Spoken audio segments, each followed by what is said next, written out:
In today's tutorial, we'll show you how to approve a new team in Microsoft Teams using Teams Manager. To approve a new team, open the Teams Manager app and go to the Requests tab to see an overview of all the teams that have been requested. On the right-hand side under Approval, you can choose from 3 different actions.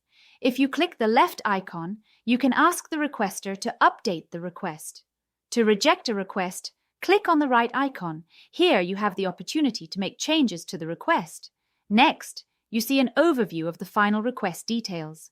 You'll see that you cannot reject a request without leaving a comment for the requester. Additionally, you can delete the request by clicking on the Delete button. To approve a team, click the checkmark icon in the middle. Here, you also have the opportunity to make changes to the request and see an overview of the final request details.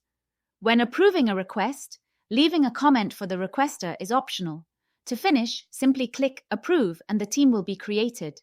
Once the team is approved, the requester will receive a notification and the newly created team will appear in the list of teams and channels. If you would like to learn more about what Teams Manager can do, download the Teams Manager app in the Teams App Store or book a free demo on our website.